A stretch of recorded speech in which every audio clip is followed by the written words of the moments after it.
Y después de estas cosas vi otro ángel descender del cielo teniendo grande potencia, y la tierra fue alumbrada de su gloria. Y clamó con fortaleza en alta voz diciendo, caída es la grande Babilonia, y es hecha habitación de demonios, y guarida de todo espíritu inmundo, y albergue de todas aves sucias y aborrecibles. Y oí otra voz del cielo, que decía, salid de ella, pueblo mío, porque no seáis participantes de sus pecados, y que no recibáis de sus plagas. Apocalipsis 18 verso 1, 2 y 4. Estos versículos señalan un tiempo en el porvenir cuando el anuncio de la caída de Babilonia, tal cual fue hecho por el segundo ángel de Apocalipsis 14 verso 8, se repetirá con la mención adicional de las corrupciones que han estado introduciéndose en las diversas organizaciones religiosas que constituyen a Babilonia, desde que ese mensaje fue proclamado por primera vez, durante el verano de 1844.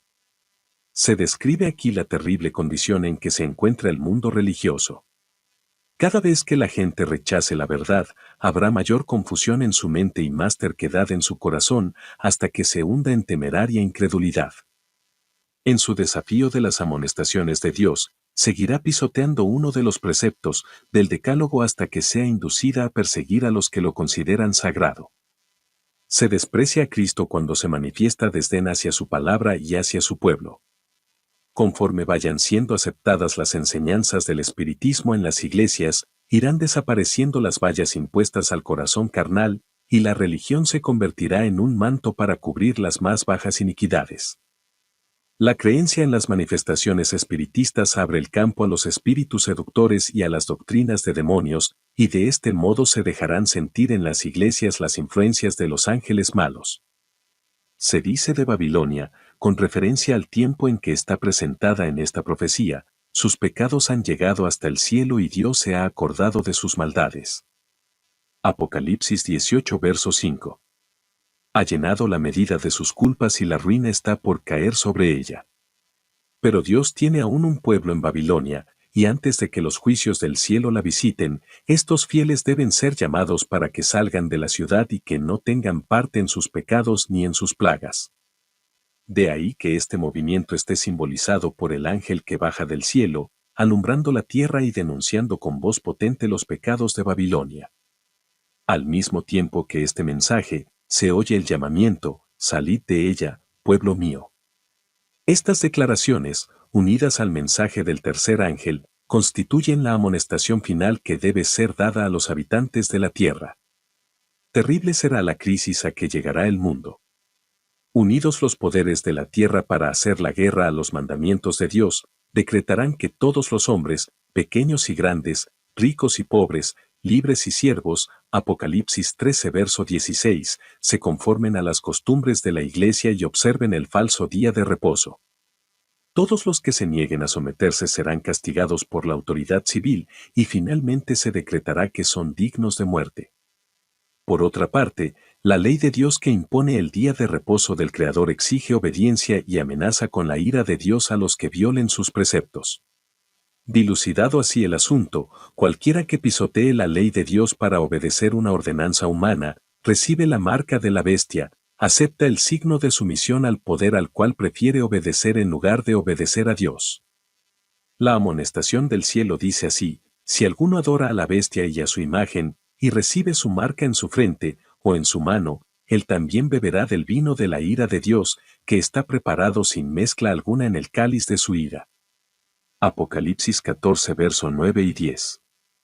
Pero nadie sufrirá la ira de Dios antes que la verdad haya sido presentada a su espíritu y a su conciencia, y que la haya rechazado.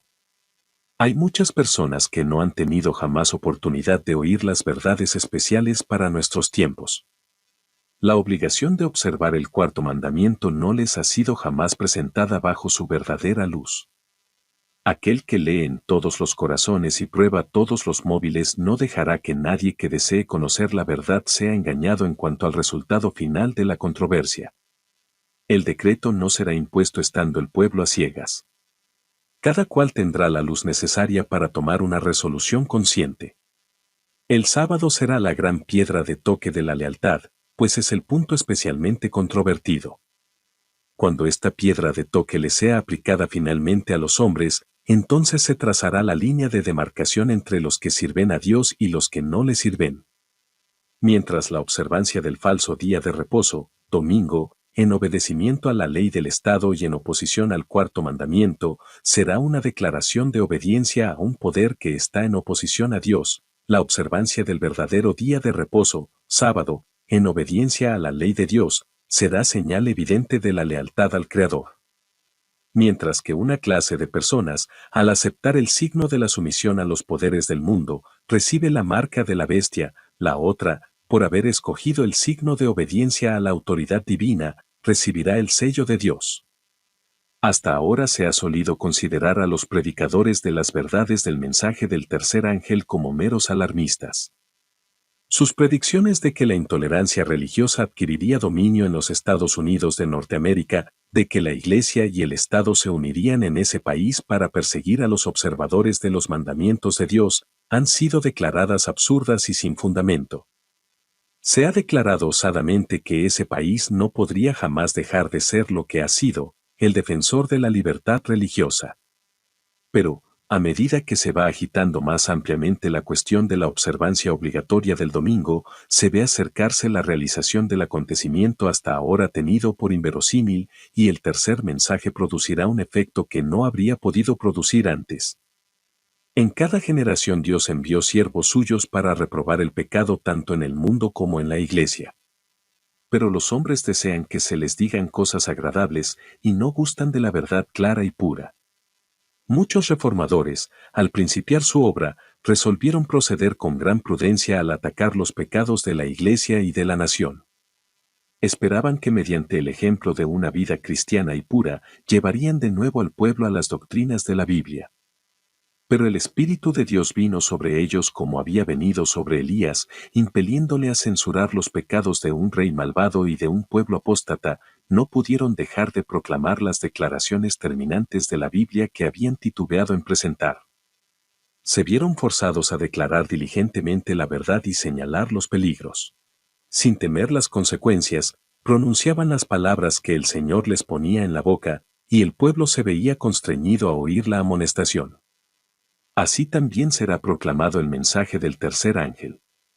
Cuando llegue el tiempo de hacerlo con el mayor poder, el Señor obrará por conducto de humildes instrumentos, dirigiendo el espíritu de los que se consagren a su servicio.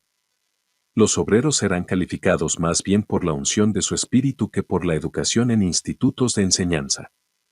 Habrá hombres de fe y de oración que se sentirán impelidos a declarar con santo entusiasmo las palabras que Dios les inspire. Los pecados de Babilonia serán denunciados. Los resultados funestos y espantosos de la imposición de las observancias de la Iglesia por la autoridad civil, las invasiones del espiritismo, los progresos secretos pero rápidos del poder papal, todo será desenmascarado. Estas solemnes amonestaciones conmoverán al pueblo. Miles y miles de personas que nunca habrán oído palabras semejantes, las escucharán. Admirados y confundidos. Oirán el testimonio de que Babilonia es la Iglesia que cayó por sus errores y sus pecados, porque rechazó la verdad que le fue enviada del cielo. Cuando el pueblo acuda a sus antiguos conductores espirituales a preguntarles con ansia, ¿son esas cosas así? Los ministros aducirán fábulas, profetizarán cosas agradables para calmar los temores y tranquilizar las conciencias despertadas. Pero como muchas personas no se contentan con las meras razones de los hombres y exigen un positivo, así dice Jehová, los ministros populares, como los fariseos de antaño, airándose al ver que se pone en duda su autoridad, denunciarán el mensaje como si viniese de Satanás e incitarán a las multitudes dadas al pecado a que injurien y persigan a los que lo proclaman. Satanás se pondrá alerta al ver que la controversia se extiende a nuevos campos y que la atención del pueblo es dirigida a la pisoteada ley de Dios. El poder que acompaña a la proclamación del mensaje solo desesperará a los que se le oponen. El clero hará esfuerzos casi sobrehumanos para sofocar la luz por temor de que alumbre a sus rebaños. Por todos los medios a su alcance los ministros tratarán de evitar toda discusión sobre esas cuestiones vitales. La Iglesia apelará al brazo poderoso de la autoridad civil y en esta obra los papistas y los protestantes irán unidos. Al paso que el movimiento en favor de la imposición del domingo se vuelva más audaz y decidido, La ley será invocada contra los que observan los mandamientos. Se los amenazará con multas y encarcelamientos, a algunos se les ofrecerán puestos de influencia y otras ventajas para inducirlos a que renuncien a su fe. Pero su respuesta constante será la misma que la de Lutero en semejante trance: pruébesenos nuestro error por la palabra de Dios. Los que serán emplazados ante los tribunales defenderán enérgicamente la verdad, y algunos de los que los oigan serán inducidos a guardar todos los mandamientos de Dios. Así la luz llegará ante millares de personas que de otro modo no sabrían nada de estas verdades. A los que obedezcan con toda conciencia a la palabra de Dios se les tratará como rebeldes. Cegados por Satanás, padres y madres habrá que serán duros y severos para con sus hijos creyentes. Los patrones o patronas oprimirán a los criados que observen los mandamientos. Los lazos del cariño se aflojarán, se desheredará y se expulsará de la casa a los hijos. Se cumplirán a la letra las palabras de San Pablo: todos los que quieren vivir piamente en Cristo Jesús padecerán persecución. Segunda de Timoteo 3 verso 12. Cuando los defensores de la verdad se nieguen a honrar el domingo, unos serán echados en la cárcel, otros serán desterrados y otros aún tratados como esclavos. Ante la razón humana todo esto parece ahora imposible, pero a medida que el espíritu refrenador de Dios se retire de los hombres y estos sean dominados por Satanás, que aborrece los principios divinos, se verán cosas muy extrañas. Muy cruel puede ser el corazón humano cuando no está animado del temor y del amor de Dios. Conforme vaya acercándose la tempestad, muchos que profesaron creer en el mensaje del tercer ángel, pero que no fueron santificados por la obediencia a la verdad, abandonarán su fe e irán a engrosar las filas de la oposición. Uniéndose con el mundo y participando de su espíritu, llegarán a ver las cosas casi bajo el mismo aspecto, así que cuando llegue la hora de prueba estarán preparados para situarse del lado más fácil y de mayor popularidad. Hombres de talento y de elocuencia, que se gozaron un día en la verdad, emplearán sus facultades para seducir y descarriar almas. Se convertirán en los enemigos más encarnizados de sus hermanos de antaño. Cuando los observadores del sábado sean llevados ante los tribunales para responder de su fe, estos apóstatas serán los agentes más activos de Satanás para calumniarlos y acusarlos y para incitar a los magistrados contra ellos por medio de falsos informes e insinuaciones. En aquel tiempo de persecución la fe de los siervos de Dios será probada duramente. Proclamaron fielmente la amonestación mirando tan solo a Dios y a su palabra. El Espíritu de Dios, que obraba en sus corazones, les constriñó a hablar. Estimulados por santo celo e impulso divino, cumplieron su deber y declararon al pueblo las palabras que de Dios recibieran sin detenerse en calcular las consecuencias. No consultaron sus intereses temporales ni miraron por su reputación o sus vidas. Sin embargo, cuando la tempestad de la oposición y del vituperio estalle sobre ellos, algunos, consternados, estarán listos para exclamar: si hubiésemos previsto las consecuencias de nuestras palabras, habríamos callado. Estarán rodeados de dificultades. Satanás los asaltará con terribles tentaciones. La obra que habrán emprendido parecerá exceder en mucho sus capacidades.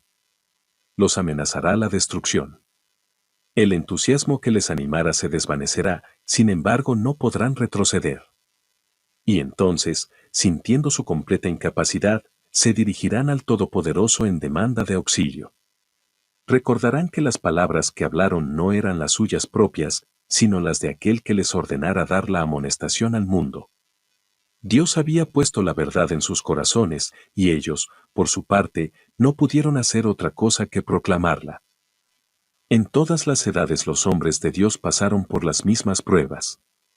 Wycliffe, Hus, Lutero, Tyndale, Baxter, Wesley, pidieron que todas las doctrinas fuesen examinadas a la luz de las Escrituras, y declararon que renunciarían a todo lo que éstas condenasen.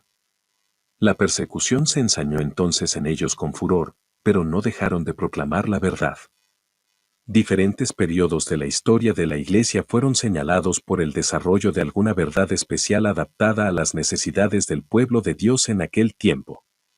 Cada nueva verdad se abrió paso entre el odio y la oposición. Los que fueron favorecidos con su luz se vieron tentados y probados. El Señor envía al pueblo una verdad especial para la situación en que se encuentra. ¿Quién se atreverá a publicarla?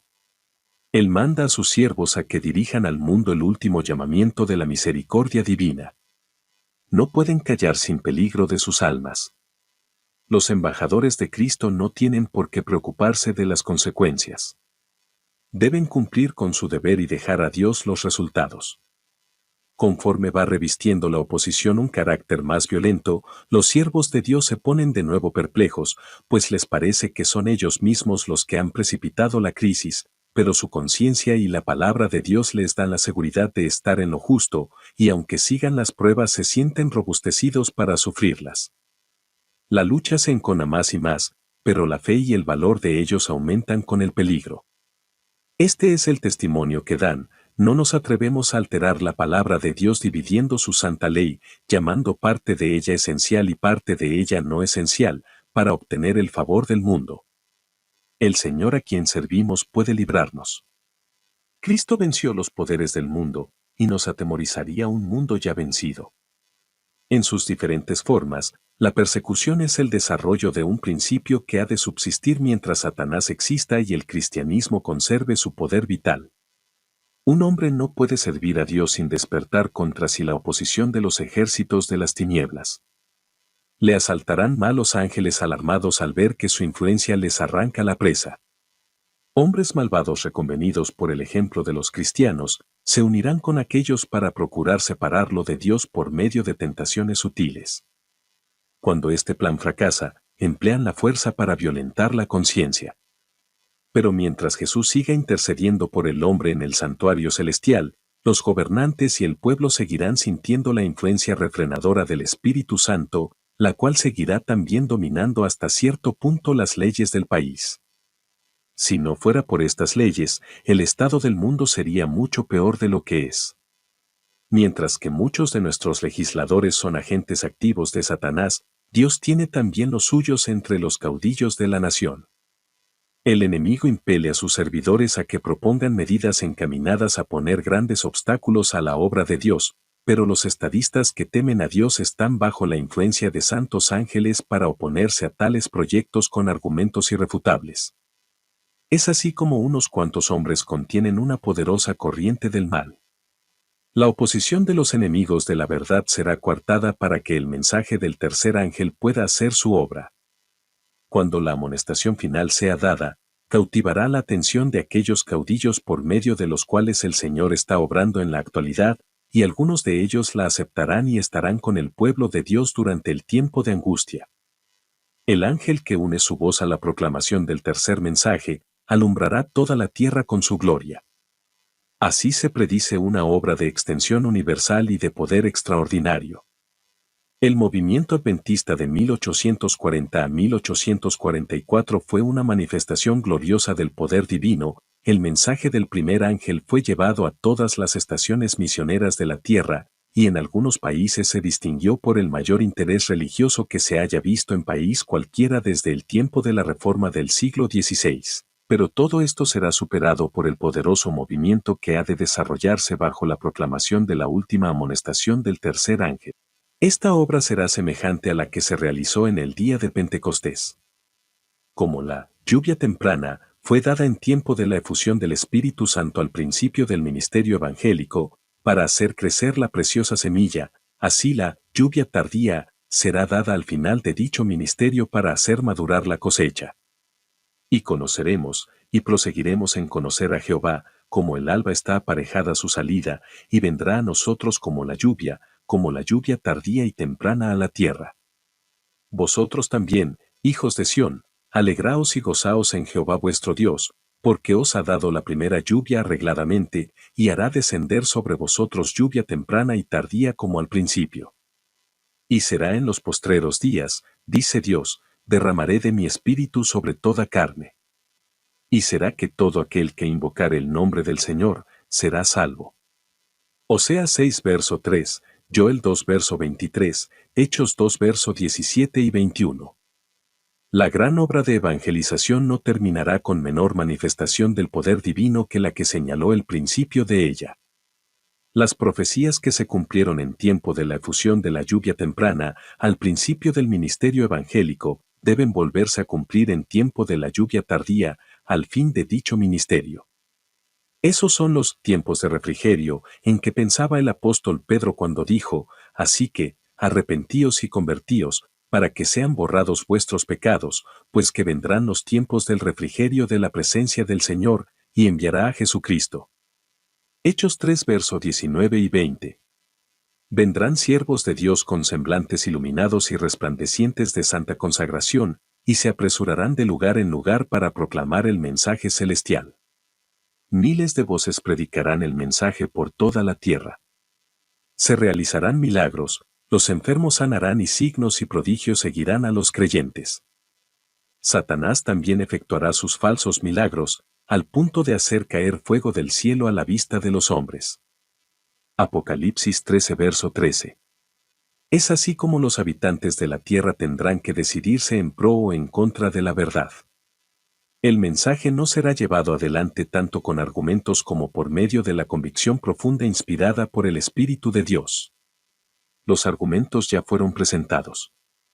Sembrada está la semilla, y brotará y dará frutos. Las publicaciones distribuidas por los misioneros han ejercido su influencia, sin embargo, muchos cuyo espíritu fue impresionado han sido impedidos de entender la verdad por completo o de obedecerla. Pero entonces los rayos de luz penetrarán por todas partes, la verdad aparecerá en toda su claridad, y los sinceros hijos de Dios romperán las ligaduras que los tenían sujetos. Los lazos de familia y las relaciones de la Iglesia serán impotentes para detenerlos. La verdad les será más preciosa que cualquier otra cosa. A pesar de los poderes coligados contra la verdad, un sinnúmero de personas se alistará en las filas del Señor.